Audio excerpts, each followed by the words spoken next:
take over? Almost. Michelle. Wendy, Land Country Club, pin and everything. Country Club. Bring mine. Where's my little drink coaster? Swing off. Are we recording? I think that's a little slow. I think it's 1 minute behind. And there we are. I call to order the March 23rd, 2022 meeting of the Area Board of Zoning Appeals of Tippecanoe County. First item on the agenda is approval of the minutes. If you don't want a roll call? Yeah, we'll roll call. Or roll call, sorry. Yeah, Yeah. absolutely. Happy to. Steve Clevenger, Present. Gary Schroeder, Present. Michelle Dennis, Present. Ed Butts, Present. Tom Andrew, Present. Robert Novak, Present. Jen Decker, quorum present. Have a quorum present. First item. I move to approve the minutes from the February 23rd, 2022 BZA public hearing as submitted. Second. Any comments or corrections? Hearing none, all in favor? Aye. Minutes passed as submitted. New business.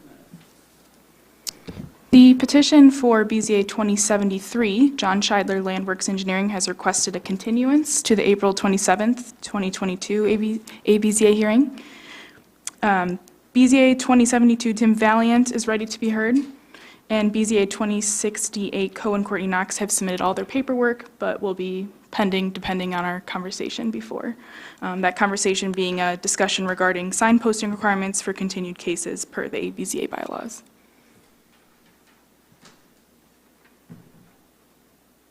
Now we'll turn it over to Mr. Burns. Sure, I will cue it up. The bylaws that we have had have been changed over the years. They're a pretty darn good set of bylaws, but they're not perfect. We've had an issue that has come up about a sign posting on one of the cases this evening, and the applicability and the way to interpret the bylaws is at issue. And the question is, once a person has posted, you got to put that sign up, got to be 10 days before. Once you've done it the first time, you have to do it again. If there's a continuance, and it happens from time to time, and it did in this case, there was a continuance, and the question is, does it have to be posted again? The bylaws are not as clear as they could be, and I'm going to propose that we actually make some changes to the bylaws, not this evening, but make some changes that will make it much more explicit. When it is, as far as legal interpretation, when you can't interpret whatever it is, whether it's a contract or a law or a bylaw, when you can't directly look at it and point at it and say, this is clearly what the words say, then one rule that judges and other people interpreting laws and bylaws do is they look at what's happened in the past. How has this been interpreted in the past? Are there precedents in the past that have been used one way or another? And I believe that those precedents over many years, based on this exact same set of bylaws, has been a little bit different. There's been, depending on circumstances, it's been very fact-based. If there was a big windstorm that blew down the sign and it wasn't up for the full 10 days, is that good enough? Well, that was a windstorm, and so, yes, we can live with the sign only being up 8 days because it was a windstorm. So what we have this evening is an interpretation. It's my belief that it is unclear, and because it is unclear, it will be up to this board when we get into the actual hearing of the case to make a determination as to which way they want to handle this evening. This is a case that's had 2 continuances, and generally there cannot be 3 continuances unless the board determines, and then there can be 1 additional. So that would be 1 option that the board could take and vote on this evening, and that would be to continue this 1 final time, and then presumably there would be the posting done. The other thing that you could do is there is a procedure in our bylaws that say that if you fail to do what you're supposed to procedurally, like a sign, that you could dismiss the case completely. That's also 1 option that you would have. Or you can determine that there's been substantial compliance and that you would go forward and that you would hear the case this evening and you would vote it up or down as you generally would. So we'll discuss those three options in a minute or two, but I wanted to just open up the conversation. I know there are people who have interest in it, and I'll let Mr. Clevenger talk about how those people who have interest in this procedural issue are going to be invited to participate. Okay. What I would like to do, rather than trying to rehash everything multiple times, is we're going to have a discussion here by the board and input from the staff. We're not going to take public comment at this time during new business regarding this issue. Once we get the case on the floor, we can go ahead and go through our normal process. If a board member would like to, at that any time during that hearing, think that we need to continue the case based on what we've decided, or dismiss the case based on what we decided, they can make that motion at any time during the public hearing portion. That gives the petitioner and the remonstrators time to talk about that and bring that issue up as well. That way we're not hearing things twice. And if the board has any comments on that process, let me know. I think it's a good process. I haven't heard enough about it to make a decision, so I guess unless I hear something, I'll just wait till we hear the case and see if we can, what the solution is. But we can go ahead and discuss among the board and staff as to what actually happened and, what some more of the requirements were. Okay, I'd be happy to hear that. If there's more information, I'd be happy to hear. Information you'd what like to the- share about what what the you issues understand has transpired. Could you take that microphone, because I don't think that microphone projects well. I don't know about the audience, but I Hello? can't hear it. Is it all right for everybody there? Huh? Yeah, okay. Thanks. Okay, so everything from the BZA bylaws regarding our signage requirement is on the screen. There's only three different times the sign requirement is mentioned. Signs have to be posted. They have to be purchased at the office of the APC. They have to erect the sign on their property for 10 days prior to the meeting, and they need to turn in a sign posting affidavit. Petitioner did all those things. Case was heard December 1st. As I understand it, it was not voted on. I think petitioner requested a continuance at that point. Yeah. That's correct. Now, if someone had asked me, I would have told the petitioner, keep your sign up on your property until the case is decided, as a courtesy. We do not require a second sign posting affidavit. We never have. That's staff's point of view. And I guess I would like to add to that, we do not require a second sign affidavit which says that it was up 10 days prior to the first meeting. Right. We don't require that the case be re-advertised if it's continued. And so it's only 10 Correct. days, before, same with the certified letters. And we also do not require that sign, or the date on that sign be changed if the case is continued.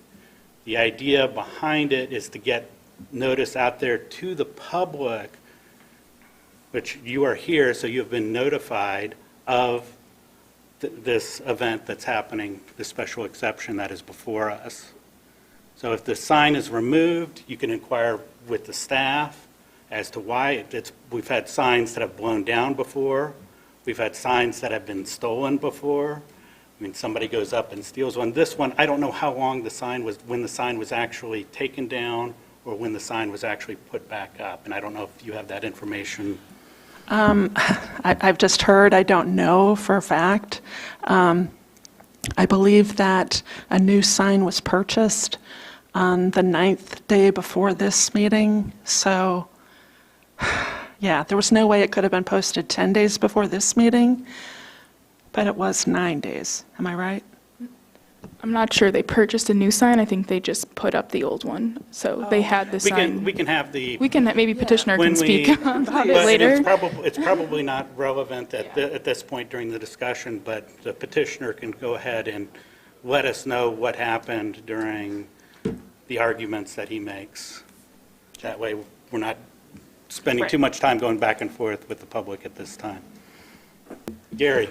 For clarification with the staff, I think you covered that fairly well, but the 10 days before the staff actually goes out and notes that the sign is either posted or not posted.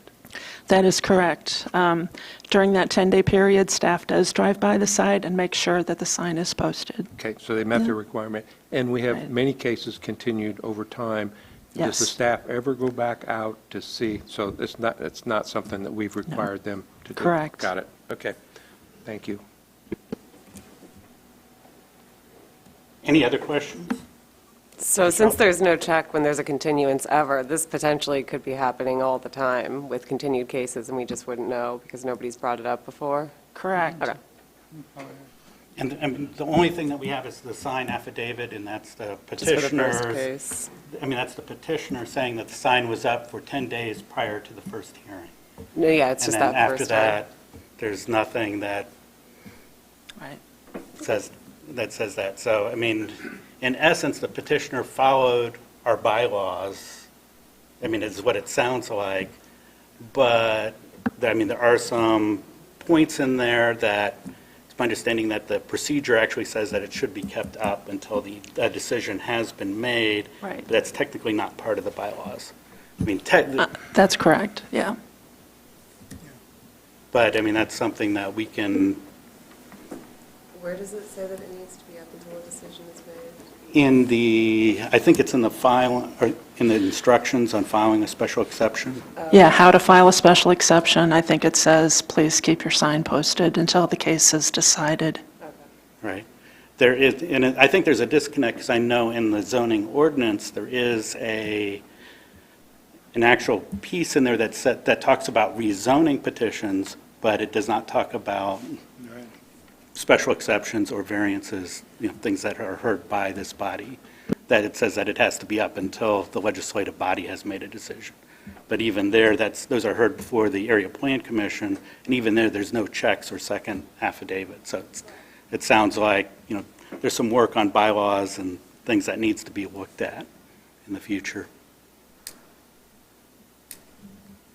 Any further discussion?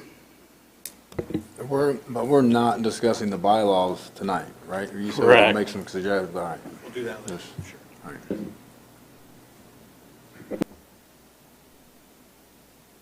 If we, hearing none, I guess one other point to remonstrators out there that are bringing this up, the only thing that it really does is cost the petitioner some money and allow them to refile, and it just delays the whole thing a couple of months. So, it's still, they're still able to continue, it's just a matter of, some money and, some cost. It doesn't necessarily kill the project by us dismissing it. Question, if we continue it, they don't have to refile, we'll just hear it next month. Correct. Or at whatever meeting we continue it also. So the only cost would be is if we dismiss it. If we dismiss, the only thing, right, correct. If we The only dismiss it, thing- we can continue it to whatever, next month, the month after, no cost, just another meeting. Correct. Got it, thank you. And my opinion is also that if we do continue it, the sign will have not been up continually, but it would have been up 10 days, before the meeting. So, you still have that gap in there, but it's a matter of whether or not that gap is relevant or not in our decision.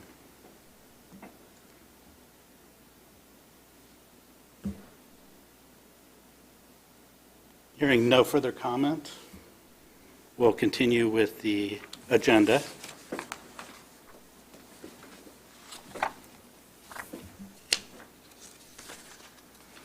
Get back on this. What I'd like to do is read our procedures for the meeting this evening. Each case will be heard following a motion and a second from the board. We will ask staff to report on its findings. Following the staff report, we'll ask the petitioner to present his or her case, after which anyone wishing to support the petitioner's request for a variance or special exception will be asked to come forward. After hearing from the petitioner and those speaking on his or her behalf, we will ask those speaking against the petition to present their arguments. The petitioner will then be allowed to rebut arguments raised by those in opposition to his or her petition. Following the rebuttal, the board may wish to ask questions of the petitioner, supporters, and opponents of the petition or of the staff. The staff will have the opportunity at this time to make any necessary clarifying comments. We will then vote by use of a prescribed ballot. 4 votes are necessary to make any decision. In the absence of 4 votes, either for or against, the petition is automatically continued to the next meeting. Please observe the following guidelines for the sake of time and fairness to all. State your name and address for the record before you speak. Limit your remarks to 5 minutes or less. Do not repeat arguments that have been brought up by others. Remember that all visual aids used to support your arguments will remain the property of the board. Cell phones must be turned off while the meeting is in session. Please step out of the room before using your cell phone. And I would like to point out that we do have a sign-in sheet up here on a clipboard at the staff desk. After you speak, if you'd please go over and sign that so that we have your name and address for the record, because we can't always make out exactly what everybody says on the mic.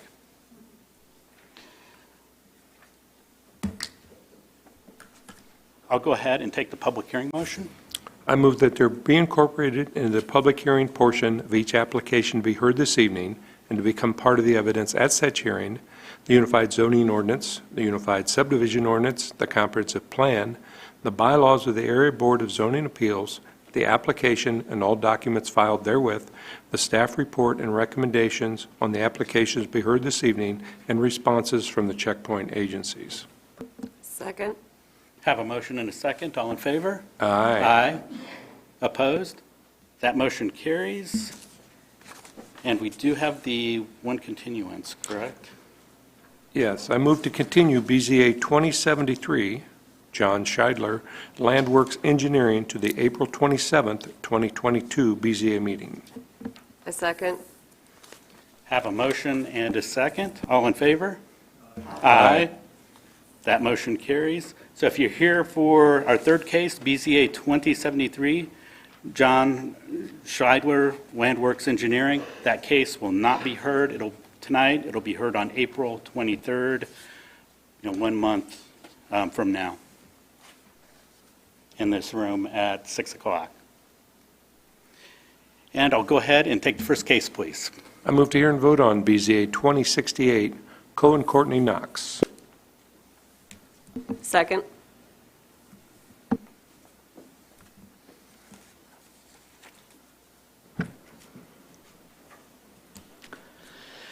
Okay. Petitioner's property is located on the north side of Jackson Highway. It is zoned agricultural wooded. There's floodplain to the west and agricultural zoning to the east. It's about quarter mile west of County Road 475 West. Here's a look at the aerial photograph.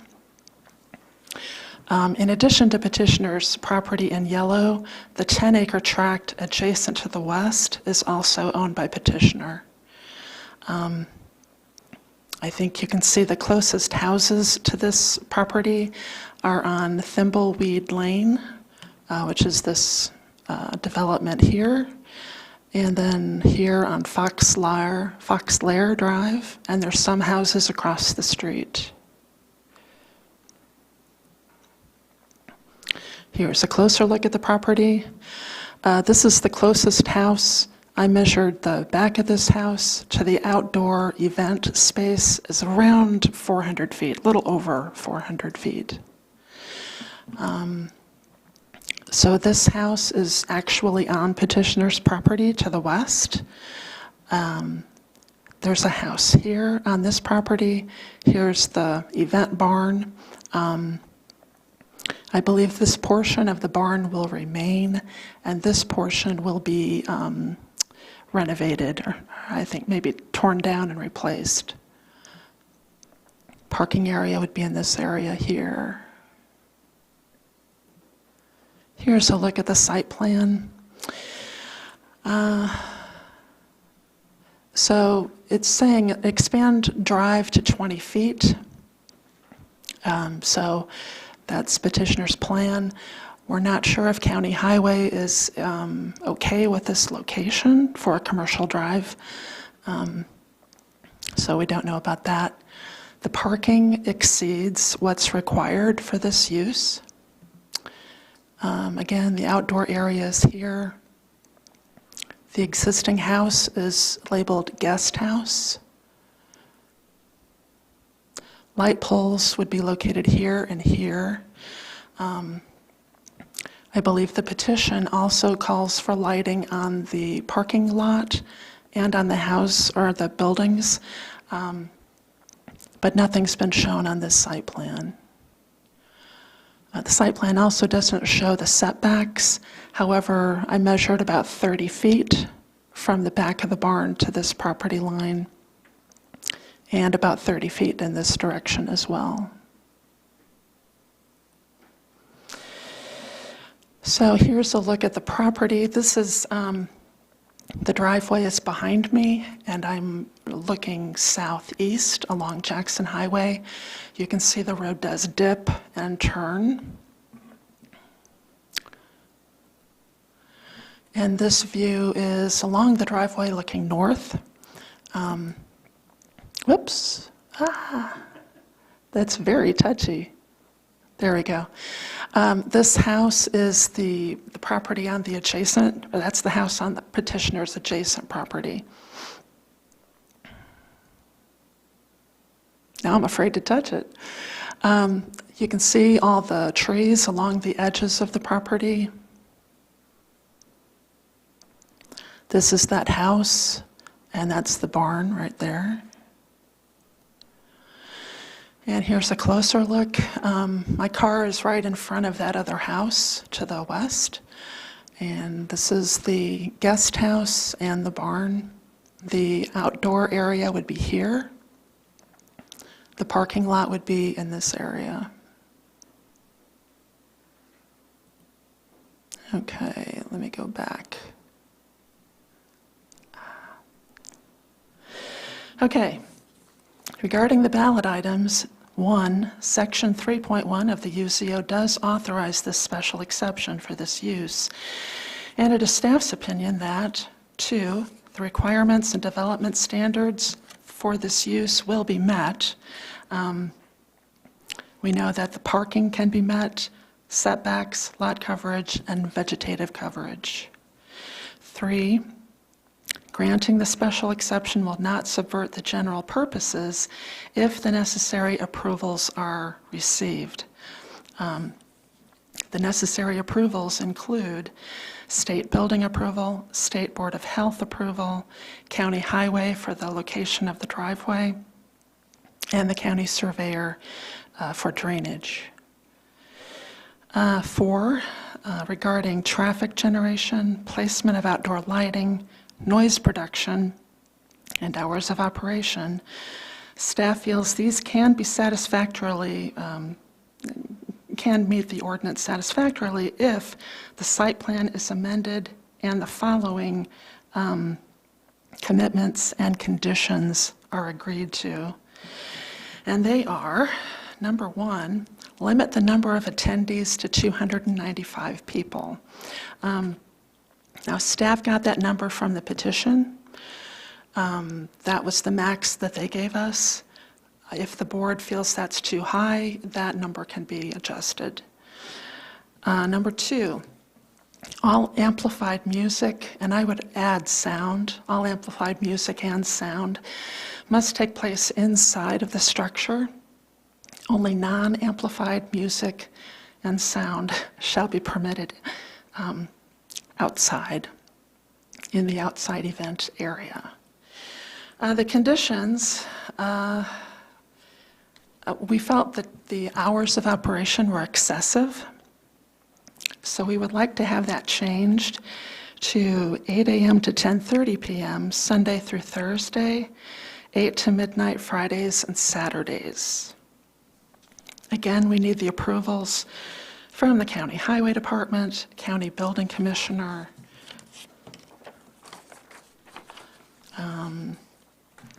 Indiana State Department of Health, and the Tippecanoe County Surveyor's Office. Finally, we would ask for a revised site plan that shows the locations of the proposed lighting that haven't been shown on this one. We'd like to see the buildings dimensioned and the setbacks shown. And any revisions to the site plan needed because of any of these approvals would also need to be shown.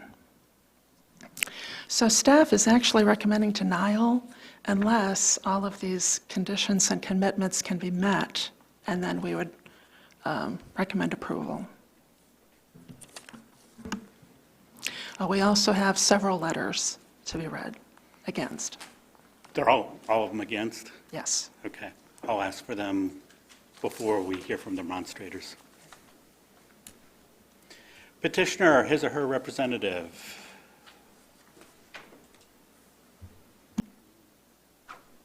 Can I use my phone for notes? It's off. I just have it up for notes. Most definitely. So thank you guys for allowing the 2 continuances and for... Just your name and address.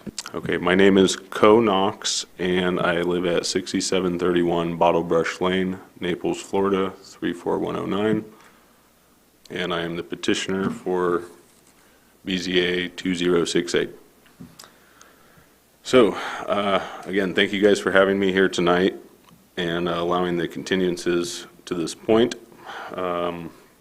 In the original meeting, I don't know if it was noted, but per all of area plan recommendations for commitments as well as conditions, we're more than willing to oblige to these.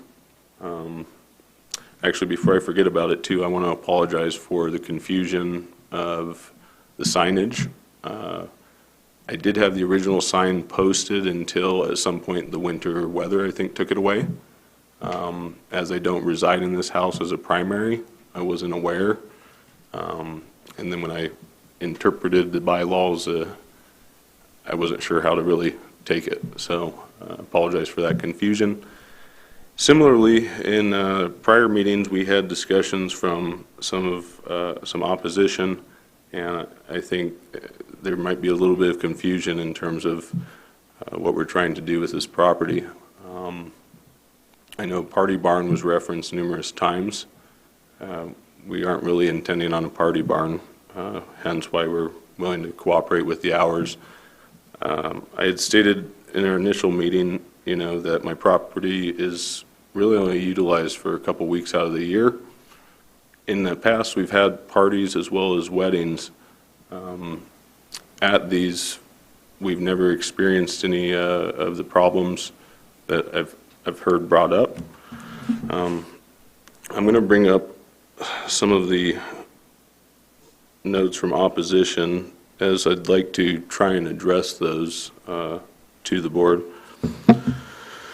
So I know that the potential injury to public health, safety, and well-being, I wasn't sure how we were going to create a danger to the public. I do understand that the driveway is very dangerous, hence why we need to work with Highway Department. I spoke to Highway Department about this. They actually have plans in putting a barricade up to prevent people coming off the side of the road. They did confirm, though, that in these incidents where people left the road, it was accidental, and in most times people weren't following the conditions of the speed limit. With these large parties that we've had in the past, as well as weddings, we've never had anybody actually slide off the road. But to address this, I was actually just sitting on the fence this afternoon, kind of surveying it visually, and came to the realization that I think there may be an easy solution. There's a small section of the road prior to the driveway that drops down rapidly, and I think the cars lose control. They get sucked in and launched. So by working with the County Highway Department for a commercial driveway, I think we can engineer a better entrance as well as move enough earth into this area so if someone does go off the road, they'll just kind of slide into a field or a driveway versus going down and getting launched into the air. So some of the opposition, I don't know if I need to defend all of the notes to you guys or what's appropriate. but I'll just go through some of the points that were brought up. One of the first ones was that we don't live in the area and we're trying to, why should we suffer the consequences when they reap the financial rewards and take the money out of our community? Although I don't reside here as a primary residence, I still am pretty heavily engaged with the community. One of the factors for us thinking to do this was not only sharing the property with others, but even with organizations. There are different programs within the community that we would be willing to open up the space to, probably at no charge, because it's a beautiful property and we really want people just to utilize it versus it sit empty. So to say that we're trying to take the money out of the community is a little bit silly. Drop in property values. People said they may be concerned about property values dropping in the area. I've actually invested a significant amount of finances into this property, even though we don't live here, and also our plans for the venue structure, the barn, will also probably be a decent investment. I do some real estate stuff as a side venture, and I do feel, if anything, this may increase the value of the neighboring properties.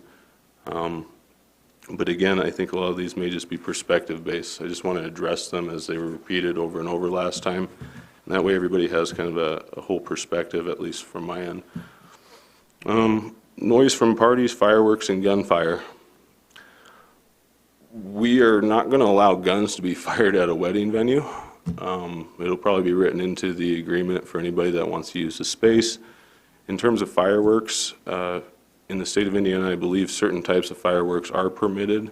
We would obviously request guests not be obtruse with the use, but if it were for the 4th of July or New Year's or a typical celebration where people might be using fireworks, I don't think it would be out of line. But, you know, gunfire, I do own guns, but we've always maintained safe usage of them, and oftentimes we've been with younger relatives teaching them gun safety and how to shoot clay pigeons and things of that nature.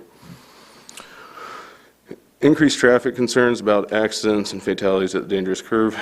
We briefly touched on that. Again, every time I hear about the fatalities, it actually does make me pretty sad, because loss of life, our intent with this has no relation to those accidents, and if anything, I think will make it a lot safer. Next item is proposed barn is surrounded by 2 sides of mature resident properties that were built prior to Knox acquiring the Jackson Highway property. I understand that some of the other property owners may have acquired their properties prior to ours, but again, this whole plan really is not in a malignant function. Do I have a 5-minute too? 5-minute timeline, or? All right, so past that, we have sewage and runoff. I've contacted the county as well as Indiana Department of Water. Would be contacting the necessary parties if I'm given approval for this special exception. Light pollution, if it's not a requirement by the Unified Zoning Ordinance, we don't need to add any lights. I don't want to obstruct anybody's night skies, and I don't really have any intent on trying to make any negative impact from this. Negative impact on wildlife, not sure how we're going to hurt those, but past that, I think that sums up a lot of the concerns that were brought up last time. And so if there are any questions, I'm happy to take them. Thank you. Just a couple quick ones. Usually we wait for until questions after. Could you clarify, did you purchase a new sign, and when was, or did you put up the existing sign, and when did you put that back The old up? sign blew away, and then I don't know at what point it blew away. Once I heard it had blown away, I read the bylaws and kind of thought that we didn't need to, because we had already done the notice and all of this prior, but it was also, I actually called area plan to try and understand it a little bit more today. We did buy a new sign, and I think it was at 9 or 10 days prior. I'd have to look through my notes to see. You know, we have a couple of friends that are contractors working on the property. They're the ones that said, hey, do you have to have that? But yeah, we did put the sign back up at day 9. I do believe most of the people that are involved publicly are here present tonight, and if that's its function, I hope that that suffices. Thank you for the clarification. Anyone wishing to speak in favor, or speak in favor? Yep. Hi, I'm Cindy Konak Sharp, 3274 Apple Lane, West Lafayette. I am the mother of my son, Co. And after he told me what happened here last time, I was a little bit appalled. Okay? I was born and raised here.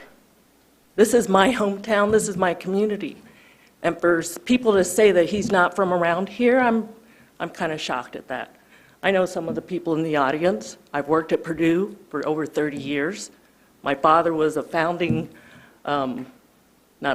he was one of the first, I'm trying to remember what the word is.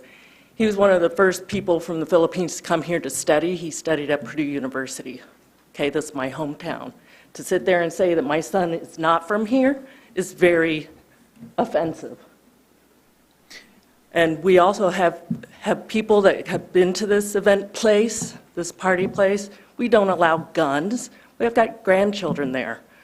So I just want to say that for people who think this is going to be a wild and crazy place, I live a mile down the road. We know a lot of the neighbors. I just want to say that to put some personal attacks on this actual exemption was unnecessary. Did you give your address? Yes, I did. Okay, thank you. Anyone else wishing to speak in favor of the petition? We'll go ahead and take the letters.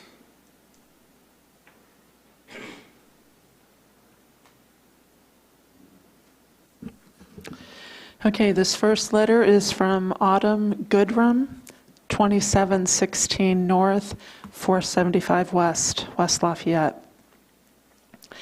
I am writing in opposition to granting a special exception to Co. and Courtney Knox for the use of the property located at 5124 Jackson Highway in West Lafayette.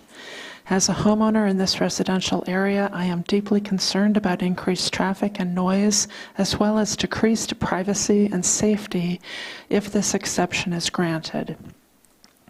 We purchased our home specifically because of its location that affords us privacy, safety, and tranquility. If this exception is granted, all of these wonderful qualities of our property will be gone, and our property value will likely decrease. An exception to the zoning rules for the Knox property would be unfair to us as well as our neighbors, and I call upon you to do the right thing and deny the special exception requested by Co. and excuse me, and Courtney Knox. Sincerely, Autumn Goodrum.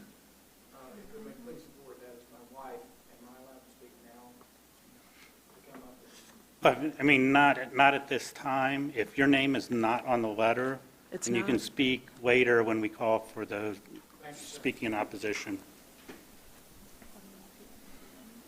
Okay, yeah.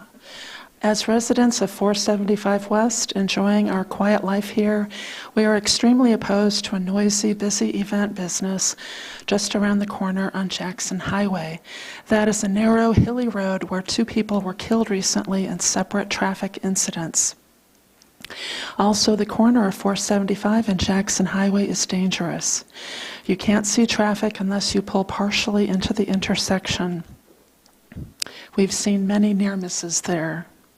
In addition, close to the time we built our home here, the county refused to allow the corner of 52 and 475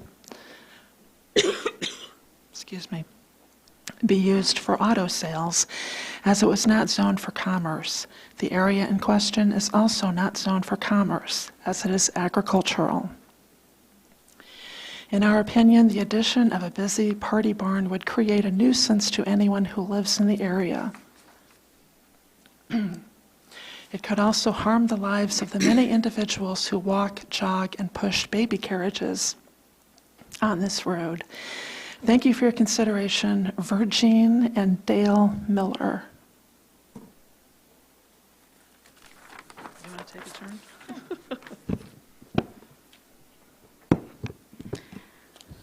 All right, this third letter is from a Danielle Gaylord, 4902 Thimbleweed Lane. It reads, Dear Board of Zoning Appeals, I am writing an objection to the Coe and Courtney Knox proposal for a special exception for a party barn to be established at 5124 Jackson Highway, West Lafayette, Indiana. My husband and I searched for 2 years for property to build our forever home. We found our lot at 4902 Thimbleweed Lane, West Lafayette. We built our home and moved into it in August 2019. We fully expected changes in our area given the land that surrounds our property, but never imagined the potential that would need to contend with a party barn within 1 mile of our home. We chose our property based on reduced traffic, the quiet surroundings, and the abundance of wildlife that living in the country offers.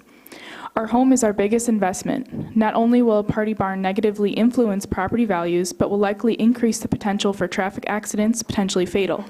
The entrance to the Knox property is located at a dangerous curve on Jackson Highway. Several accidents have occurred at this bend in the road. 2 of the more recent accidents resulted in death, 1 of a small child. Additionally, a party barn would most certainly present issues of noise and light pollution to an area that is highly populated with families and wildlife. The adverse effect on health and well-being must be considered. High blood pressure, headaches, gastritis, thank you, heightened stress, fatigue, anxiety, depression, sleep disorders, and the increased risk of heart attack and or stroke, to name just a few. U.S. National Library of Medicine, National Institute of Health. This argument is supported by neighbors of Gathering Acres per testimony provided at a BZA meeting on February 23, 2022. I ask that you seriously consider whether you would purchase a home near a party barn and to deny approval for the Knox request for a special exception. Sincerely, Danielle Gaylord.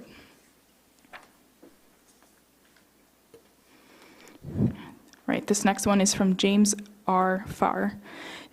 Dear Board of Zoning Appeals, I am writing an objection to Coe and Courtney Knox's proposal for a special exception for a party barn to be established at 5124 Jackson Highway, West Lafayette, Indiana. As a close neighbor to the proposed party barn, our quality of life, property value, and highway safety will be profoundly and adversely affected. My wife and I built a custom home and moved into it in August 2019. We chose our property based on reduced traffic and quiet surroundings. The proposed party barn threatens both. There are 38 residencies within a mile of the proposed structure, and all will be adversely affected by the noise and congestion a party barn would bring with it. Property values most certainly will be affected. Not only will a party barn negatively influence property values, ours and all others, but will increase the potential for traffic accidents, potentially fatal. Access to the proposed party barn must come from Jackson Highway, and given the projected dense traffic from events hosted at the barn, there simply is not enough visual clearance entering and exiting the location to ensure the safety of traffic on Jackson Highway. Even if a commercial entrance was constructed, the entrance would be at a curve in the highway, and oncoming traffic would not have time to avert a collision with slowed traffic. This is in violation of stated rules issued by the County Highway Department. There already have been 2 traffic fatalities recently at that location, 1 involving a child. We implore you to deny approval for the Knox request for a special exception. Respectively, James R. Farr. I'll keep going. All right, this next one is from Will and Loretta Llewellyn, 4946 Thimbleweed Lane, West Lafayette, Indiana. Dear sirs and madams, our property is next to the Coe property. We bought our property 9 years ago and had our retirement home built. We bought this piece of property at the back of Fox Common subdivision because of the tranquility and quiet it afforded. We know firsthand about how noise transfers from the Coe farm to our property from experiencing their previous parties. The Coes no longer live here and will not have to experience all the problems and stresses this party barn will bring to our quiet, peaceful area. How would you vote if this barn were going in next to your property? Please vote against this variance request. I think they mean special exception request. Sincerely, Will and Loretta Llewellyn. And then this last is the petition that was submitted with 36 total signatures. I'll just read the quick top part. Petition in opposition to this special exception request BZA 2068 filed by Coe and Courtney Knox for the property located at 5124 Jackson Highway. The neighbors that would be directly impacted by the special exception request are hereby stating their opposition due to the negative impact it would have on their property values, noise, hours of operation, personal home safety, traffic, congestion, and a multitude of other concerns. We therefore request that the Area Board of Zoning Appeals of Tippecanoe County, Indiana deny the proposed special exception. And again, 36 people signed with their addresses as well. Can you pass that around? Yes, of course. Thank you. Anyone wishing to speak in opposition to the petition?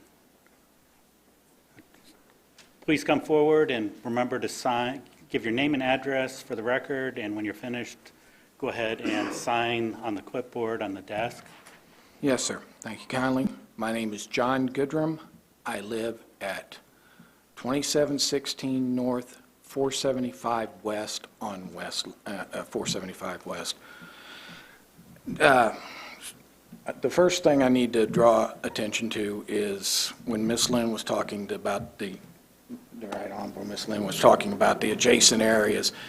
She failed to mention all the way out to 475 West on the map as having, not being adjacent to it. In technicality, when we are there, when the Coast had a prior business there, a hops farm, I do believe it was, they had a lot of metal posts that were there, and often you would hear the big clank, clank, clank of those metal posts. That is just a small part of what would you hear at a gathering or event that would be going on. Even if you have music inside a building, it's going to be a lot louder than what the building can hold in. That's one of the things I wanted to bring up. Also, Mr. Coe was pointed out that they've had parties out there before. The board has to realize there is a difference between having a family get-together or a wedding of such out there once in a while as opposed to 7 nights a week or 6 or there was about. There's a difference between the two. I've had a party at my house. My son graduated. My son went off to the United States Marine Corps. We don't have it every night. There is a peace and tranquility that when I get done with my job during the day, of which I have to deal with a large number of people in my position and where I work at, that I want to come home to something that's a little less stressful. And I really just don't care to have to come home to hear a chivalry going on just a few hundred feet away. Thank you for your time. Thank you. Speaking in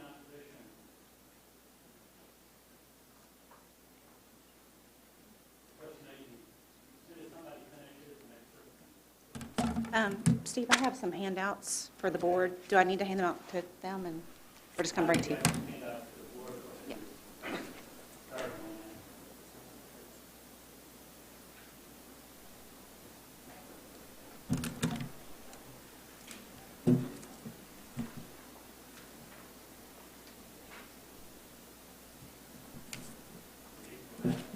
No. Thank you. I'm Andrea Langrish. I live at 2934 Fox Lair Drive in West Lafayette, and my land is directly connected to their land. I'd like to ask those who are here in opposition to the proposed special exemption to please stand up and be recognized.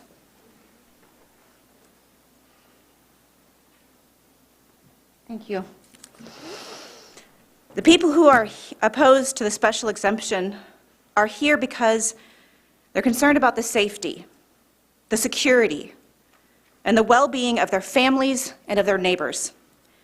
And like many of you on the board, and those of you that are here tonight, most of us have children or grandchildren. It is for my children and children in my surrounding community that I'm here tonight. Coe and Courtney Knox are well aware that the driveway of the proposed party barn is in a dangerous stretch of road that has been the site of multiple dangerous accidents and fatalities. Just a few months ago, a 3-year-old toddler was killed and his sister airlifted to Indianapolis when their car veered off the road and slammed into a tree at that property's driveway. Officers at the Tippecanoe County Sheriff's Office know how dangerous this stretch of highway is by the 911 calls they had to respond to for vehicle crashes. The prospect of adding hundreds of cars with drivers who are unfamiliar with the road, some of which will be driving intoxicated, speeding down that stretch of Jackson Highway from early morning to late at night terrifies us as parents because it significantly raises the risk for even more tragic deaths. With the increased traffic beginning in the morning when buses are picking up our children to the afternoon and early evening when those buses are dropping our kids off, there is an unacceptable risk to safety for our children. How many times have you read a headline like this? Student hit and killed while attempting to board school bus. Child airlifted to Indianapolis after school bus crash. 3 children killed. Another child seriously injured boarding bus in Rochester. Imagine being the parent behind that headline. That is the most important reason I'm here tonight. This is what we are, as parents, are terrified of at this party barn. Through my own research, I have found out that there are at least 18 bus stops and 35 children within a half a mile or less of this proposed party barn. One stop is less than 150 feet west of the driveway, and 3 of the bus stops are located within a span of 200 to 850 feet east of the blind curb. One of those 3 stops is my son's. Are you willing to put my son and his life and those of the other 34 children at risk for a party barn whose owners don't even live here? They live in a mansion in Florida. And he had this to say in December: "We are all in agreement how horrible the entrance of this property is and the whole curvature is. But that's beside the point." No, Mr. Coe, that is the point. If you, ma'am, if you'd make the comments to the board. Yes. We'll ask the questions. Sorry. The risk is not just on the road. It's also in our backyards. Kevin Keckler, a Wabash Township firefighter, who was one of the first responders at the scene when the 3-year-old was killed, said he would be highly concerned about how 300 guests would exit the property while emergency vehicles tried to gain access should there be a fire. Because there are no fire hydrants in the area, and as Peter Pager pointed out previously, the aquifer is below the property is not a high-producing one, the fire department would have to shuttle water in. Because of the size of the venue and the potential for fire spreading to the surrounding woods, Wabash Township would likely need to also call on Benton County Fire Department. If a fire spreads to those woods which surround my house and those of my neighbors, our houses and barns, we would suffer the loss of our homes and possibly our lives. Again, I ask you, are you willing to put the neighborhood surrounding the Knox property at risk for a party barn that even veteran firefighters recognize is a danger to the community? I hope you will vote to oppose the special exemption to protect the safety, health, and lives of our families in our community and the people who would attend those events and of our first responders. Thank you. Thank you. Anyone speaking in opposition? I submitted some slides that I don't know how I asked for them to be projected. We're working on it. Okay. My name is Scott Frankenberger. I live at 2724 North, 475 West.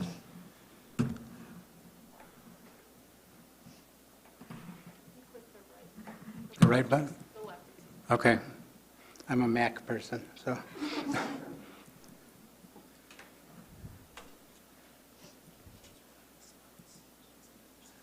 Yeah, these aren't mine. Yeah. Okay, the first one is mine. Thank you. The first slide, I'm going to be probably a little more fact-based here. The first slide is showing that the Jackson Highway is classified as a secondary arterial with the County Highway Department, which it comes with regulations and standards that I'll touch on a little bit later. This is some Google slides that show the distance from the bus stop that was just mentioned, the school bus stop. But more importantly, this shows the distance from where you can really first see, if you're going westbound, to the driveway from the curvature and the rise in the road, which is 267 feet. Let me adjust this. There's also a blindness on the curve. There are mature trees on the southeastern side of the road that block the view until you really get up to where it says Jackson Highway here, where the curve comes around the bend and the road dips so that you can see down the down westward on Jackson Highway. I took a series of photos that show you, if you're traveling westbound during the daylight, what the distances are, and it's not until you get about 350 feet where you can start to see the entrance, and then as you come around the curve at about 300 feet, you can start to see the driveway itself. And by night, with the bright lights on, it's very difficult. There are no street lights on this stretch of road. So these are roughly equivalent to the distances above.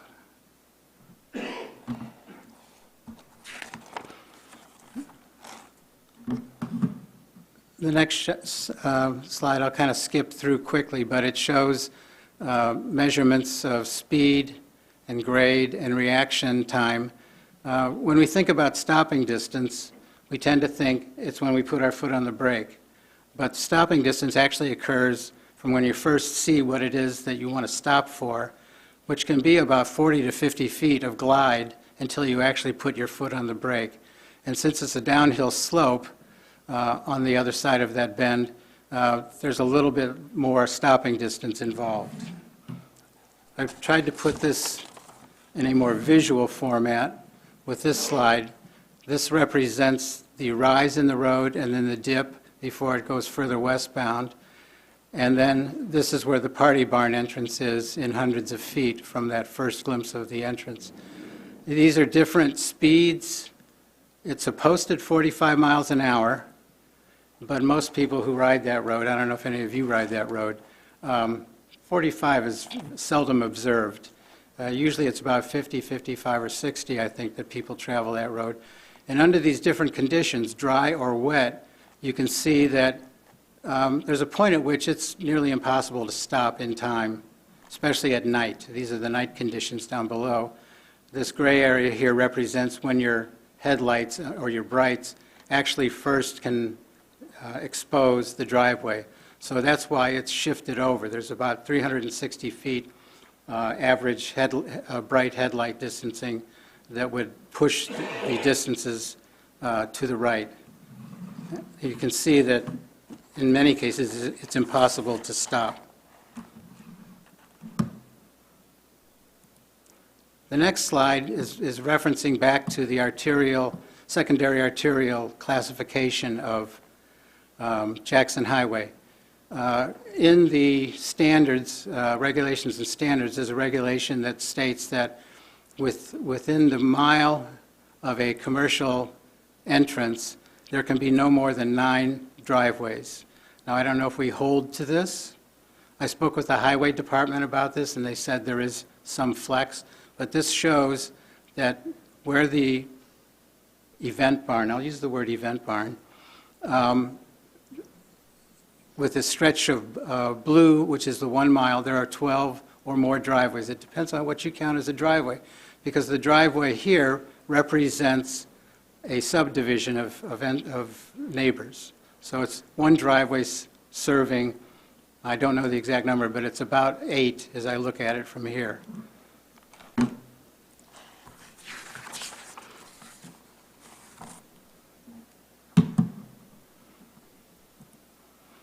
And for comparison to some other existing event barns, this is the average annual daily traffic from the Highway Department, which represents, averaged over a number of years, and I don't know what those number of years are, how much traffic there is on any given day. And, you know, on some days it's more, and some days it's less. Yes? Okay. I'll quickly go through the very end. It's almost 1,300 here for Jackson Highway. For the other event barns, it's roughly around 300 if you look at the numbers, or 150 at the Gathering Acres barn, or at the New Journey Farms. It's a smaller number on this road, stretch of road, it's 280. And the last one is the barn at the southeastern end of the county, and it's under 200. It's very small print there, but it's under 200. So this is a almost 3 to 4 times larger factor of daily traffic. Thank you. Thank you. Speaking in opposition.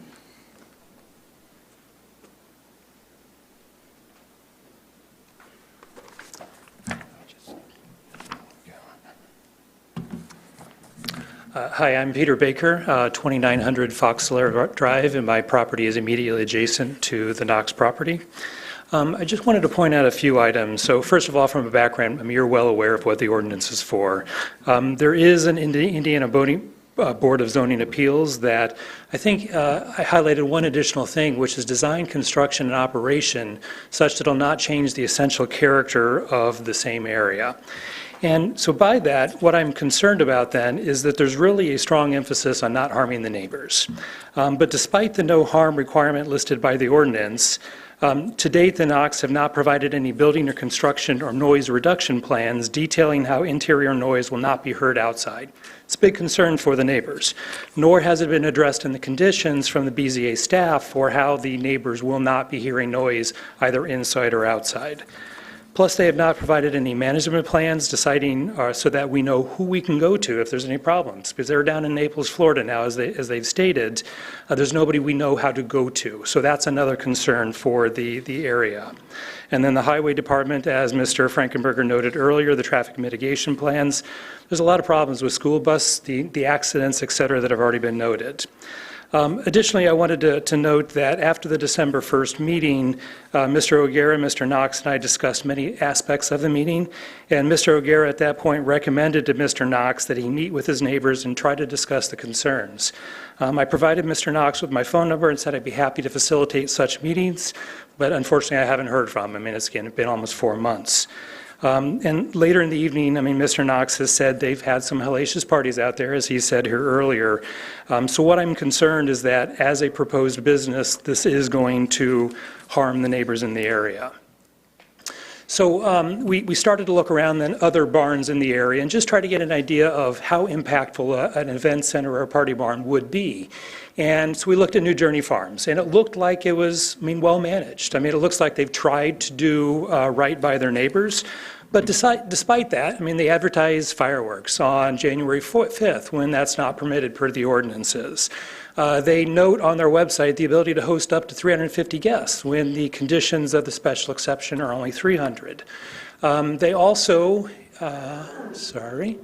also in the conditions of the special exception, it explicitly said no outdoor events with no amplification, but despite that, from their website, you can see a picture with speakers and microphones, and they're obviously having outdoor events that are amplified. Similarly, for Gathering Acres, they advertise on their website outdoor sound systems, despite the conditions that there's no amplified music or other sound systems outdoor. And then from the February 23rd meeting that I think most of you were present, there were a lot of concerns from the neighbors. And in a paraphrased fashion, I mean, they're not adhering to the specified hours of operation. Noise you can even hear up to a half a mile away, rattling their windows. Can't watch TV in their bedrooms during noise. Fireworks, bottle rockets, and luminaires landing on the neighbor's property while still lit. The neighbors have attempted to contact the barn owners, again, this is Gathering Acres, about the issues. We're told they're going to keep doing it. The owners acknowledge there's noise coming out of the barn, even though there's fully insulated walls, and it's an acrimonious relationship. So I think it's clear that the neighbors in that particular case are being harmed. So there was additionally an event that was being held by Sally Fahey and Mike Wolf back in 2019 about party barns. This was an Indiana Building Academy, and some of their bullet points were parties continue, neighbors complain, sheriff involvement is ineffective, noise, public nuisance. So what that really brings me to is there appears to be an issue with enforcement that nobody really knows how to quite handle. So we called the Tippecanoe County Sheriff Department, and the captain we spoke with said, your real problem is the lack of noise ordinance, and there's nothing we can do about that. So at the February 23rd meeting here about Gathering Acres, I could see that the board members were truly concerned about what was happening to the members. And there were discussion about there's no good way of measuring the sound. And there were questions about who enforces the commitments from the special exception. And it was stated at that point that the Building Commission is in charge of zoning enforcement. So I called the Building Commission, and I was essentially told by the staff members there that there's no teeth for enforcement. There's no one to call at 11:30 at night when there's a problem. They will take written complaints between 8 and 4:30. They'll try to talk to the owners, but beyond that, there's really nothing they can do. Maybe after a lot of complaints, they can get their attorney to file a suit. That usually takes a year, so there's effectively not anything the Zoning Commission will do. So we have a problem where the sheriff can't do anything and the zoning commission effectively can't do anything, and we have examples where the conditions of the special exceptions are not being adhered to. So I'll finish up then. So we looked at the density of the neighborhood. So the proposed area within 2,000 feet, which is again 0.3 of a mile, there's 38 households within this area. There was a prior special exception, Guyton, in 2019 that was rejected, and that only had 23, but it was rejected, and there were some notes in the minutes from Commissioners Tom Murtaugh and Tracy Bound that this is simply not the right place for an agricultural rental hall so close to a neighborhood. So we have more individuals than the one that was rejected in 2019. New Journey Farms and the rest of them all are even less than that. One thing I will also note is that New Journey Farms, et cetera, they all have on-site management. There's people living out the property that will manage it. This is the map that just shows all of the individuals from the petition that are opposed to this, and this is within 0.3 of a mile. You're at 6 minutes, sir. All right, so there's no sound barriers, and the final piece I want to mention is that, again, the Knox haven't had any contact with us. There's been no sign posted for the last 2.5 months. There's no building plans, highway department issues. The sheriff can't enforce it. The building commissioners can't enforce it. It's a high-density neighborhood. So I'm very concerned this will be a nuisance. We have no way of addressing it if there are problems. So I strongly urge you to reject the request. Thank you. Thank you. Speaking in opposition.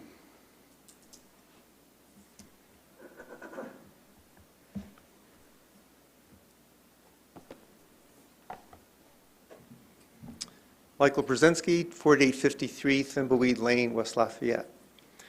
I'm going to try to just summarize what's been stated here tonight. I think the question boils down to this. Does the business interests of one couple override the quality of life, the safety concerns, the noise concerns, the historical evidence of what event halls cause, what kind of problems they cause? Do they override the interests of many individuals who live within a quarter of a mile as the crow flies from this property? An event hall in and of itself is not a bad thing, but its location needs to be carefully considered. This location is not the right one for an event hall. I think there's close to 40 people, 40 households within an earshot of this proposed hall. I have nothing against the Knox family. In fact, Cindy, who spoke in favor of her son's proposal, is a good friend and colleague at Purdue. Notwithstanding, this hall will disrupt the environment that all of us live in that area. So my question to each of you is this: should the desires of one couple, their business interests, supersede the desired lifestyle, the safety, the concern, the noise, the quality of life of everyone else who lives in that area? I don't think it does, and I hope you will agree with me. Thank you. Thank you. Can you please sign the sign-in sheet, please? Speaking in opposition. Last call.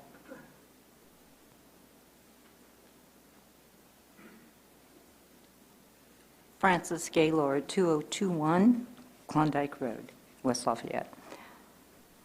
I have been in opposition of this, and I have another property there on Klondike where I live that has had expansion, development, library, apartment complex, and we're definitely still rural in that area. We have a drainage issue, a widening of roads. We have public access and walkers, bicyclers, all great things. We know that. But we're still county. We're still rural. I, as a homeowner, owning that property along with the Fox Lair property, have seen how survey, county commissioners, area plan have come together, and how it's enacted the response of how the property that I live in currently has gone downhill. And I know that's what's going to happen with the Fox Lair area, next to where Mr. Knox wants to build his building.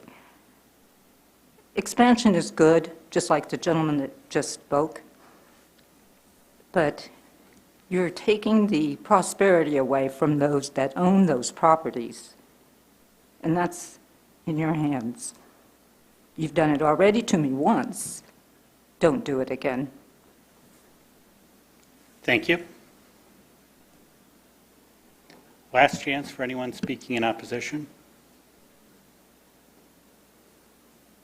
Mr. Knox, you have a chance to rebut, if you'd like.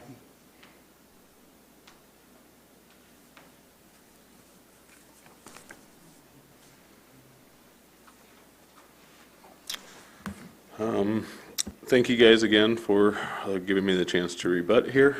A lot of the topics I hope I addressed in the first 5-6 minute time I was up here at the beginning of the meeting. A couple things I wanted to note. Opinions, emotions, I value these things just like it hurts me with the loss of life, any loss of life. I think they're important factors as humans. But I hope that logic can prevail in your guys' decision here in terms of what the UZO and other regulatory groups and boards and individuals like yourself have set forth as standards to help maintain function. Again, the use of the word party barn was almost excessive because I agree I wouldn't want to live next to a party barn. Our direction on this, the details are not finite because I wanted to follow the appropriate steps of making sure that this special exception could be approved before coming up with plans, details, management team. I've successfully navigated a couple of businesses, and so my intent was not to have this just a willy-nilly party barn, but rather an organized event center that, again, could share the property with other people. The parties that were brought up some were Purdue Science, plant science socials that were held there. Lots of kids. I actually have 3 kids. I have a bunch of nieces and nephews. Soon to be 12, 9, and 5 are my 2 girls and a boy. People talk about danger on Jackson, and I could not agree further. And actually, the gentleman that brought the data with the number of vehicles that drive through every day in comparison to other venues, I think it was a good example. Kind of shows, though, how the traffic there is a little bit higher than some of these other rural places. I don't believe that an occasional party, not a 7-day-a-week type of thing, is going to be increasing that traffic much. But back to the danger. I'm sure all these neighbors can attest and could confirm with me that there's these, I think they're Ruan trucks that move waste from either farms or the sewage plant, they come through continuously. I've actually sat there and watched them probably every 20 minutes or less at certain parts of the year to move out to the farmland for fertilizer. These full tankers moving at 60 mile an hour in a 45 mile an hour zone on a 2-lane road, that's dangerous. We've never had anybody harmed coming or going from our parties. These were also at our private residence, so the rules were different. I hope you guys can see that we're willing to comply with all of the conditions, requirements, everything set forth as a recommendation from area plan. And I'm going to follow more details from the highway department, water, everybody necessary to make sure I'm in compliance. Past that, again, I just want to reiterate that the use of this farm is not for a party farm, party barn. My private residence is on the adjacent property. I don't want to live next to a party barn. I do think, though, that the property being shared with other people, as long as compliant with the rules set forth by the UZO and regulatory are maintained, I don't think this is going to be harming the people around us. I apologize for not contacting them directly, but I almost felt an immense amount of emotional drive being directed towards me with a misinterpretation. All of them have my cell phone number. I told all of them I'm happy to talk to them. But at the end of the day, I want to make sure I follow all the rules. Don't want to make anybody upset, and agree, we don't need a party barn. But I think a space used for functions that is outside of town and kind of can help enrich other people's experiences outside of the circles and of city life. So I think that's all I've got, and I trust you guys will all do your diligence and thought in making your decision here. And thank you for the time tonight. Thank you. Time for public comment is over. I'm sorry. I'm sorry. Time for public comment is over. Well, just keep in mind that the address of Ma'am, are daily. ma'am, the time is over. Comments, questions from the board?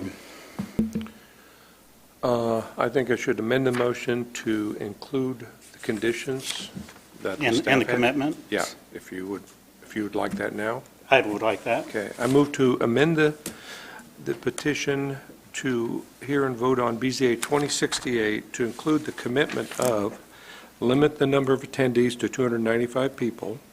Number 2, all amplified music in sound must take place inside the structure. Only non-amplified music in sound shall be permitted in the outside. Only non-amplified music or sound shall be permitted in the outside area event. Conditions. Number 1, change the hours of operation to 8 a.m. to 10:30 p.m. Sunday through Thursday, and 8 a.m. to midnight on Friday and Saturday. Number 2, approval of the County Highway Department for commercial driveway. Number 3, approval from the County Building Commission for building design, and approval permit coordination, if I read that correctly. Yes, and permit coordination. Number 4, approval from the Indiana State Department of Health and the Tippecanoe County Health Department for an on-site sewage disposal system, and approval from the Tippecanoe County Surveyor's Office for on-site drainage. Number 6, and that was number 5 for the drainage. Number 6, submit a revised site plan to show the location and proposed lighting along the drive, parking lot, and the buildings, and dimensions of the buildings and their setbacks. Any revisions to site plan needed because any of the above approvals must be submitted.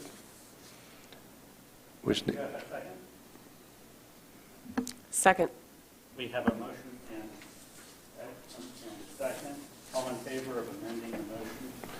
Aye. Aye. Motion is amended to include the commitments and conditions. Any discussion or questions? Go ahead.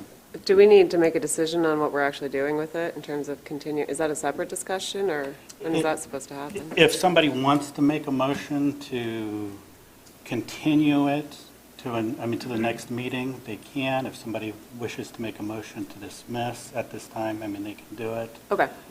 If I did not hear a whole lot from the public, and that was speaking in opposition, about that. Okay, I just didn't know if we had to But make if an somebody official wants to- decision on it. Unless somebody makes a motion, then we're continuing on with the normal process. Okay. Thank you. In light of that comment, I'll make a motion that, for discussion purposes, that we will hear the case this evening in light of the sign question. So I'll make a motion, we hear and vote on it this evening. Second. Have a motion and a second. Any discussion? Well, I think, like you said, Steve, I thought the case was issued, we discussed it, and I don't think it's the public's harmed by not hearing the case. It seems like a lot of people know about it. They're here with their input, and I didn't hear any reason that I don't see any benefit in continuing it to another meeting or dismissing it. So that was my motion to hear and approve it, or hear and vote on it. Any other comments? I agree with you. I think it was great that it was brought up. I think the petitioner attempted to comply, given that the rules are somewhat vague, and hopefully we'll come up with better bylaws and rules in the long run. So whoever that was that did bring that up, we do appreciate that. Any other discussion on this? All in favor of hearing and voting on this tonight, signify by saying aye. Aye. Opposed? So we will be voting on this tonight. It will not, unless something else comes up, we will not be dismissing or continuing it.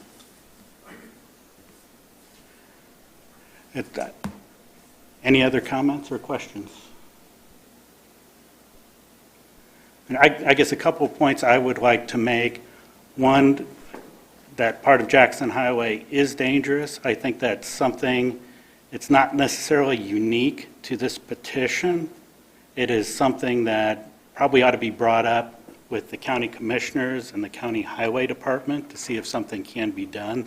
There may be something, if this is approved, there may actually be some work that is done on that site dealing with the commercial driveway. It's hard to know for sure what there, but we do not control that safety aspect of it. It's something we consider, but whether this passes or not, it would probably be a good idea to work with the proper county officials to try and improve the safety of that portion of Jackson Highway. One of my biggest concerns with this and all of these agricultural rental halls is noise, and the number of people that are surrounded by that property and whether or not they will be affected by that noise. You can't limit the noise travels the distance that it's going to travel. It's not, depending on the wind, the topography, how loud it is, what's between that and any property. So that's one of the biggest things that I am looking at when I make my decision. Any other questions, comments? Comment on the conditions. The conditions are good and we vote on them. I like them, but if we don't know who's going to enforce them, because we've had in the past, we don't know who's going to enforce them, there's been some confusion. Just like it, maybe when we're doing the bylaws for the signage, we could clarify on who they're supposed to talk to enforce these rules. I'm not going to bring it up in this meeting, but there is a section in the zoning ordinance that I'd like to talk to Eric about that deals with this board essentially taking away somebody's special exception. And I don't know the procedure for that, so I don't want to get into a long discussion with that in this meeting. But there is a note that says that people can petition that a special exception be revoked.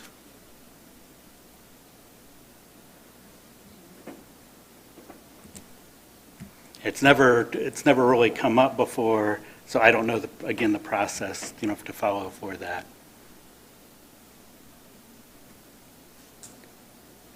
Hearing nothing, we have a ballot.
I have 6 ballots at hand, 5 vote to deny, 1 vote to grant.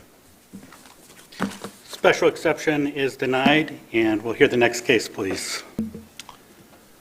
I move to hear and vote on BZA 2072, Tim Valiant.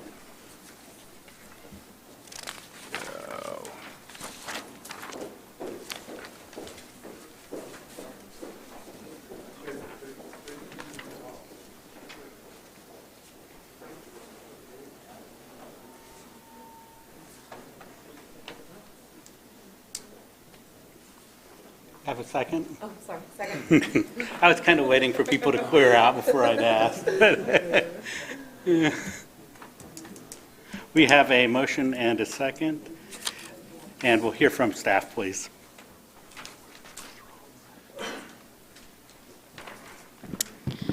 All right. So here's our second case for tonight. Petitioner Tim Valiant, owner and operator of Kona Ice, is requesting a parking variance that would allow 16 spaces, which includes 10 standard, 1 handicapped, and 5 compact, instead of the required 46 standard spaces for a proposed building located at the southwest corner here at State Road 26 East and County Road 550 East. Kona Ice plans to use the site for storage of its 7 trucks and other business equipment. The proposed building would have, in addition, an 1,800 square foot space for an unknown future user. So this 1.5 acre tract of land was rezoned in 2019 from A to NB with a commitment that prohibited several uses, including but not limited to automotive dealers and repairs. Can you guys hear me okay? Sorry. Yes. Okay, good. To automotive dealers and repair, restaurants, convenience stores, and liquor stores, so those types of uses wouldn't be seen here. Land adjacent to the south and the west is zone agricultural. East across 550 is this agricultural wooded area, and then R1 is located here to the north, pretty expansively in R1. The site in question is currently unimproved. Here's a few photos from the site. I tried to indicate with these little red arrows up here where I was standing when I was taking the photos, just to kind of put it into perspective here.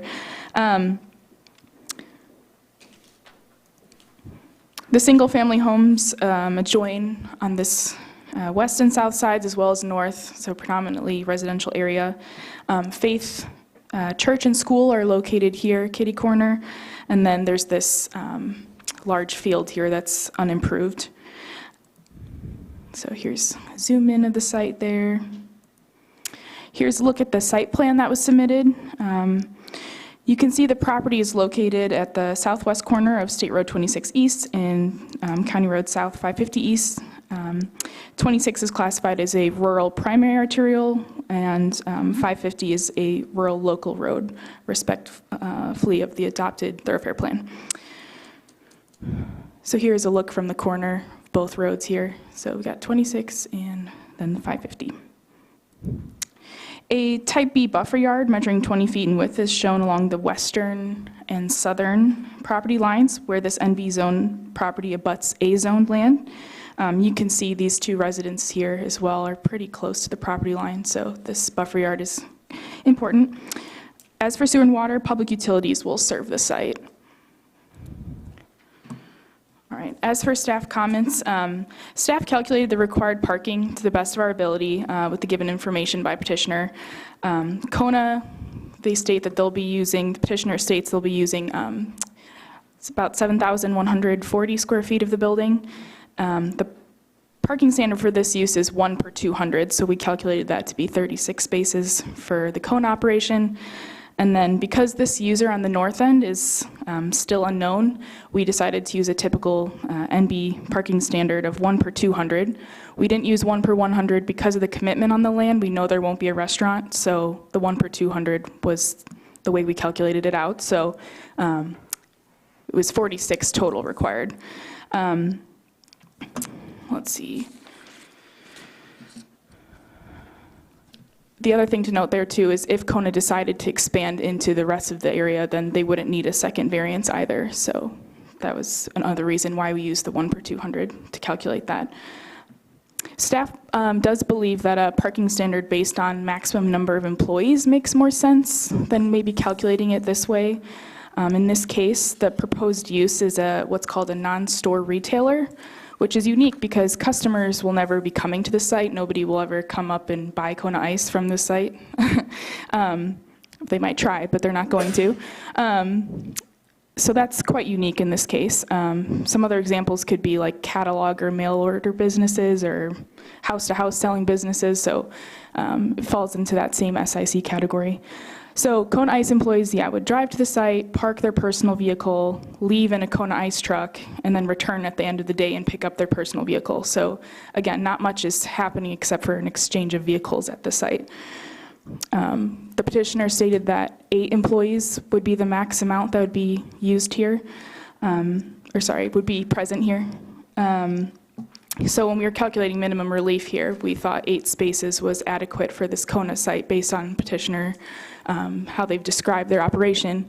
And then these 10 spaces here, we would still keep for the potential user that could come in and they could lease to. So we calculated minimum relief to be 18 spaces again. So petitioner's site plan shows, a total of 16 spaces. And we want to point out that only 10 are the standard size of the 9 feet by 18 feet. 5 of these spaces are what we're calling compact spaces. They're 8 feet by 16 feet. And then this handicap spot here along the building. The ordinance currently does not allow for compact spaces to be considered a parking space per se. We only are looking at standard spaces usually. But this subject of compact parking will be revisited as staff undertakes an overhaul of all current parking regulations in the zoning ordinance in the coming year. I know David has talked about that in the past few months. David being our executive director, for those in the audience who don't know.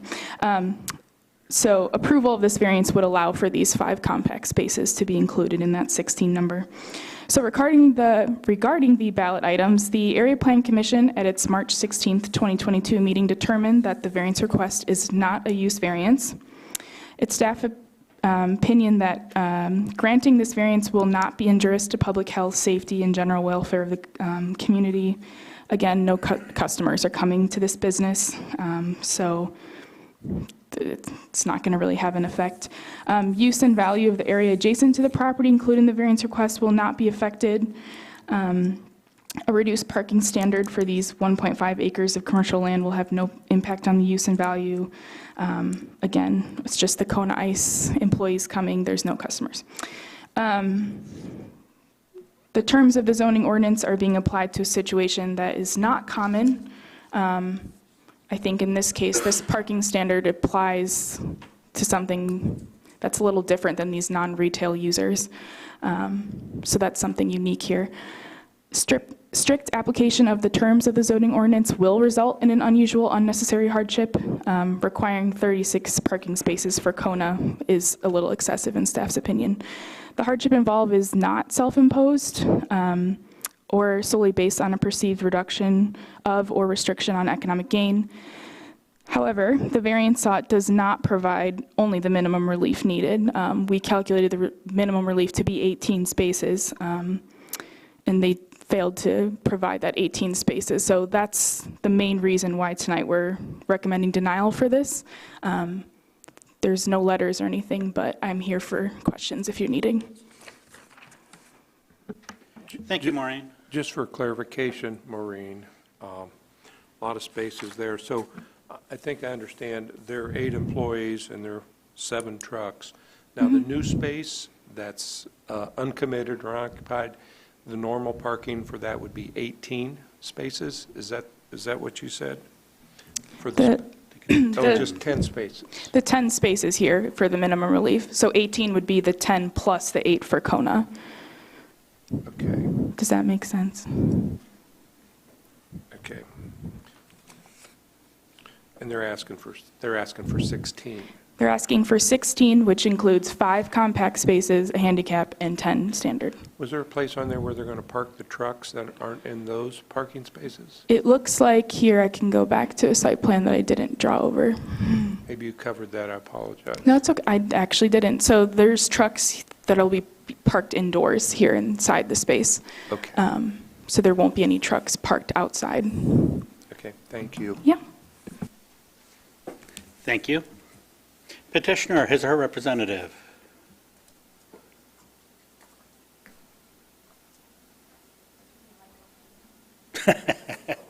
Is that it? Okay. Tim Valiant, 226 North Wilmington Lane, Lafayette, 47905. Thank you for listening to me tonight. I hope this won't be as difficult as the first one. You got the hard one out of the way. So pretty simple. We just need fewer parking spaces than what is needed.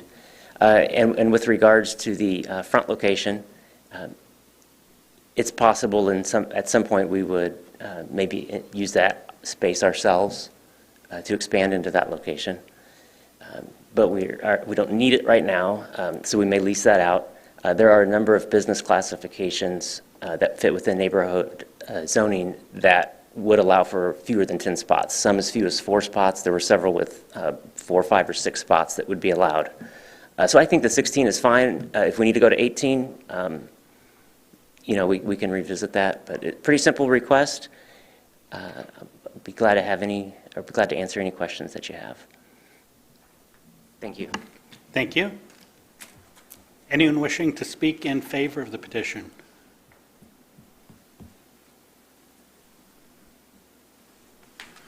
Good evening. My name is Arvid Olson. I live at 951 Percheron Place in Lafayette, 47905. I live within about 1 mile of this location and would pass by it on a daily basis.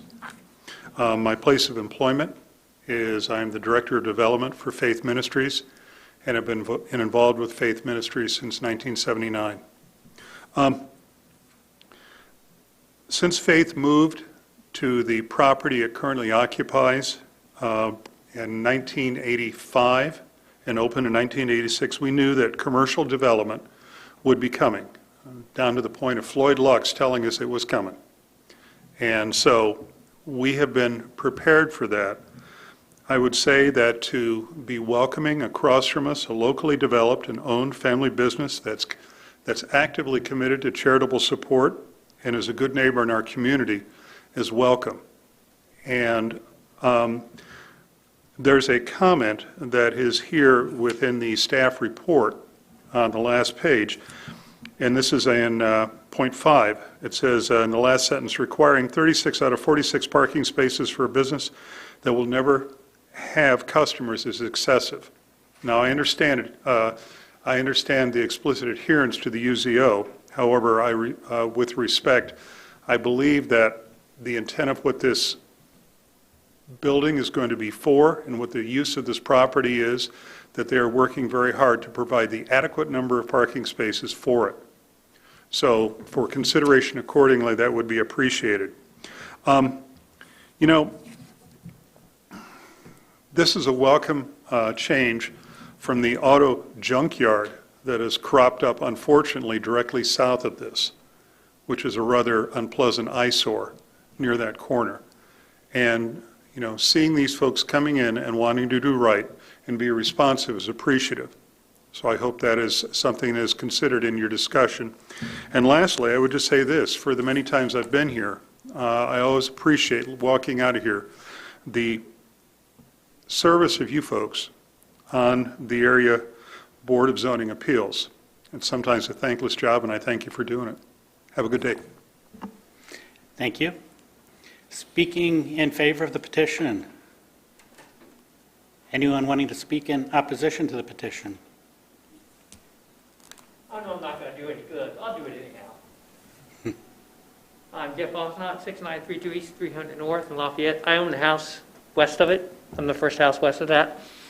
The fact that you don't know what's going to be in right across my house scares me a little bit, in the 10 parking, because that means they're going to be pulling cars directly into that lot, shining lights into my house on that side of that every day. Because if he knew I was going to be in that, he's going to rent it out to something else we don't know. And then I've got parking spots right there, right next to my house, and they will stay there. And that concerns me a lot, that I would have houses or parking right next to the house that I currently rent.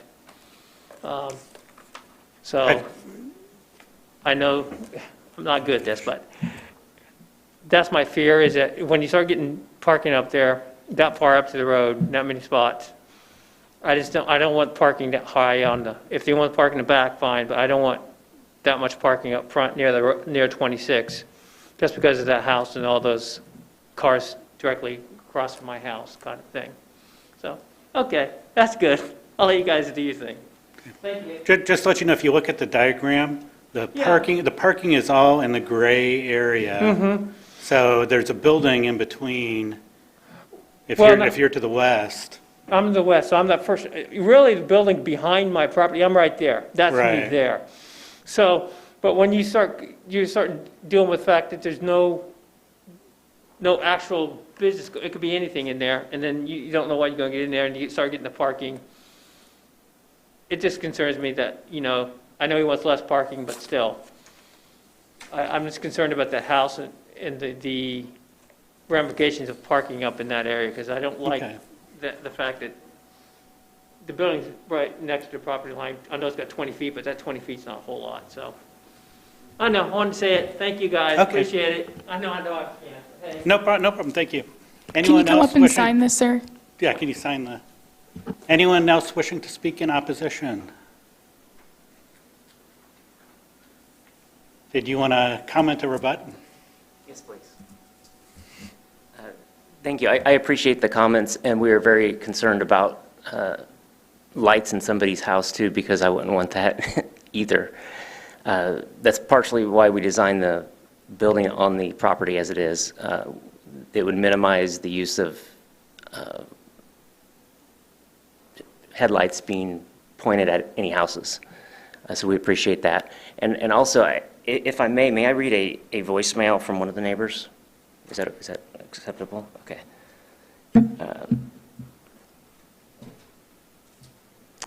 This is from Sharon Rubiano, who is directly north. She's at the corner. She says, I am located, of course, close to your location that you're wanting to extend your business, and that's fine with me. I'm all for new businesses starting up. You won't bother me of that. I will not be at the meeting, but I certainly do not oppose your wishes, and I will try to give you a text. That was the transcript. That's how it transcripted. I did call her back and had a wonderful conversation with her. She didn't know anything about us, but then she found out her kids loved Kona Ice, so she was all excited about that. I said, well, if we have an open house, then when we get this done, you can come over and we'll give you some Kona. But yeah, we want to be very, very cognizant of making sure that we're not inhibiting the neighbors. Also, the distance between the property from us and Mr. Fosnox, I believe, is 35 feet. I think he mentioned it was 20, but I believe on the plan it shows 35 feet.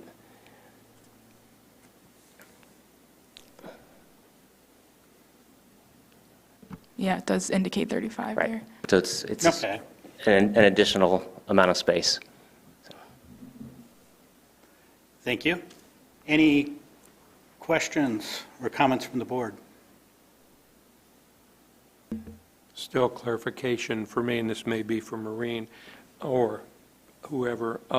So if a special exception is granted for his business, if his business ceases to operate, Kona Ice ceases Variance. the This is a variance. So parking Just variance. a parking variance. Yeah. Right, that So goes that would with the- continue on to the next user. I'm trying to remember how parking groups work with The that. parking though. groups are based on the square footage of the building. So if the building were to change, then yes, the parking would need to be readdressed. So I think this is specific to this building, if I am not mistaken. Square footage, correct? Or are you going on employees? If the variance, yeah. Well, may I say something? Go ahead. I recognize you. Okay, if depending on the parking group, as I understand it, it may depend on the number of employees, or it may depend on the square footage, depending on the classification of the business. Yeah. So in this case, we calculated the 46 as that's per the ordinance, it's based only on square feet. Now, when we calculated minimum relief, we recognize that this use is a little unordinary. We're not having customers coming to the site, so that's where we calculated that minimum relief of 18 based on the petitioner stating that, we only have 8 people coming and going, so why do we need so much parking? So that was our minimum relief, I guess. I think this parking variance, if granted tonight, would apply for a future business that was another non-retail is that what it's called, non-retail establishment? If it's in the same parking group. Right, but if it's, If it's something that requires more parking, then yeah, what would be the 8 parking, or no, the 10 parking spots, like, then they would require a variance. right, So if it would require 10, they can get by with 8, but, or if 10 or fewer, they can get by with the 8, but if they required 12 or 14 or whatever, they would have to come back for another variance. correct. So if he filled that other space and they require more parking than the relief that we gave him, they would need another special exception? Another variance. I'm sorry, another variance, I'm sorry, last case, variance, thank you. Yeah, for example, if a restaurant can't move there because of the commitment, but if there was no commitment here and a restaurant wanted to move into that space, that's 1 space per 100 square feet. And this is 1 per 200 square feet is what this variance is from. So I would think that, no, they'd have to come back for another variance. Okay. Would you agree? That's kind of my only concern. What happens with the next, the unknown, with that other space? If you leased to somebody, questioned the petitioner, and they required more parking spaces, is there a plan or an option to add more spaces? I don't think I would lease to somebody that would require more parking spaces. I would want to make sure it fit in one of the classifications that would take that fewer spaces. And that would be a short, in my opinion, a short-term thing. I think long-term, we probably will end up using that the whole space ourselves, and we would still not even need the 16 spaces on there if we expanded into the new space. But if I understand it correct me if I'm wrong, the variance goes with the building. So if you sell the building, the next owner is still operating under this variance. As long as the next business is also a non-retail. Non-store retailer is what it's called. Yes, thank you. Yeah, you're welcome. I think it'd be a bigger issue if you moved out and somebody else refurbished that area so that it could be retail, and now you only have the 8 spots there, and you really need much closer to that 46 number. But since you're parking the truck, it's more of a garage where you're parking the trucks, that this is a different situation. Is it correct that you could not open a retail business in this site? It's my opinion that opening a standard retail business in this site, you could do that in the NB zone, but they would likely need a variance, a parking variance. And if it's denied, then, yeah. I mean, it is limiting because of this variance, if approved, it's considerably less than your standard store. You'd almost have to, if you were to sell, you'd almost have to tear the building down and build something else that would facilitate more parking. Yeah, the location itself, I don't think lends it to a great retail establishment. You know, I mean, it's a small lot for... right. There's not going to be a lot that's going to be able to Right. to go there. I mean, we know something's going to go there sooner or later. I'd like to be my building, but you know, we think this is a good solution for the small area that it is. Anyone else have questions? So if I'm understanding then, essentially, we're almost, if we granted this variance, we would be helping the neighbors in a way because we'd be reducing car traffic. Because potentially, if he didn't move in, the way it's zoned, a more car-heavy business could actually go there. That's true. And have more parking, is that correct? Okay. It would be a much more complicated variance or exception request. I was looking at the one for the Arby's that was, you know, moved. There's you guys have a lot of things that they're asking you for, whereas this is just a pretty small thing, and it's, you know, we're already confined in that space. My concern is not with your operation, but the next operation. Right. Right. So that building will be there a long time, probably past Kona Ice, as we see other cases come up, and then we're trying to sort that out. Right, right. how we make that work. That's why I ask, is there Yeah. room for more parking if it's needed on the site? If Is there Kona Ice, physically more room on the site for more parking if needed? if Kona Ice is not there, Yeah. Well, if the existing building, I think what you're saying is if this happens and we grant the variance, is there room on the site if you were to move out and somebody else were to move in for additional parking on the site? right, depending on how they wanted to use the building, you could use the entire south side there for additional parking. We're not going to use that for parking. We're going to use that so we can pull out of the garage. If somebody else wanted to use the building for something else, that would open up those additional spots without any additional getting into the buffer zones and building things like that. And one of the other things, my team's a little excited about this because I said, hey, if this works, we can also they can park their vehicles inside when they're working. The first set of trucks goes out, opens up spots inside. Next set of trucks goes out, so the employees can even park inside. Yeah, I'm thankful that you guys are listening and asking questions. When we started in 2012, we had one truck. It's like maybe we'll get to 2 trucks, but we had 1 truck, and it's like I just need some space outside of a building to park. Now all of a sudden we're having a building, so it's been a good ride, and I'm very thankful to be in Lafayette. And Kathy, is this something I know you're going to be looking at the parking ordinance, is this something to consider too when you're looking at the parking ordinance? So if in the future, if somebody wants to, redo that portion, that they'd be under, possibly a different requirement? Well, it would require a change of use permit. Right. And that's when parking would be looked at again. But, I mean, something like, I don't know how whether or not it would be grandfathered or not, but if you had, the Corona Ice where you have just, one per employee, Mm-hmm. if you have that standard for this type of operation, Yeah. but then, they change to something else, but I guess it would be grandfathered at that point anyway. Yeah, we have the same problem whenever restaurants move into a typical retail establishment because they have double the parking requirement as a store. So, yeah. So maybe you answered my question, Kathy. If a change of use came along, you would review the parking, and they may not be allowed to have a change of use without solving the parking problem. I think so,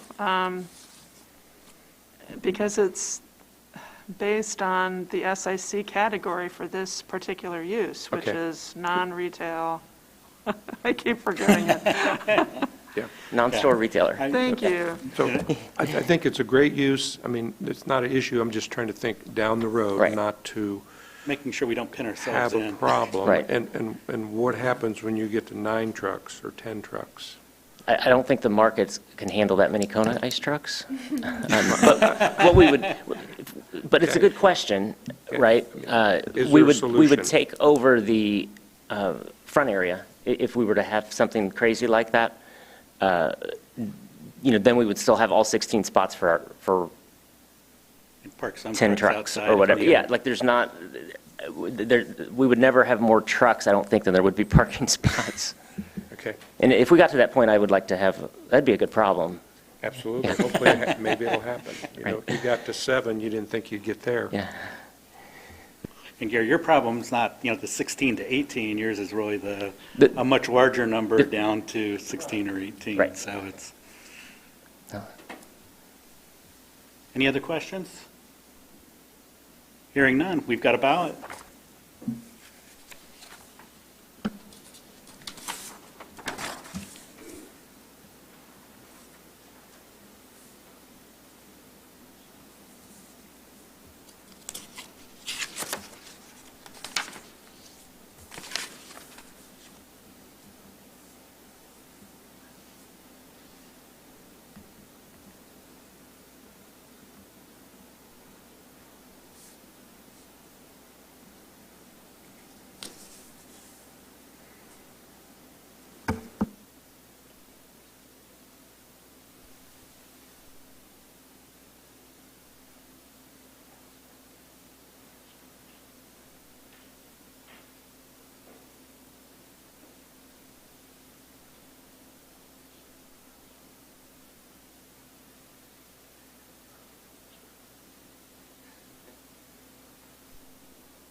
That is 6 in hand and 6 in favor, 0 against granting the variance.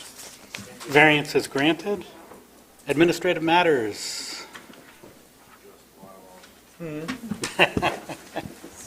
None from us. Unless any member has objection, the chair will order the findings of each member casting a vote for the majority decision of the board to be the collective findings of the board in support of the decision of the board.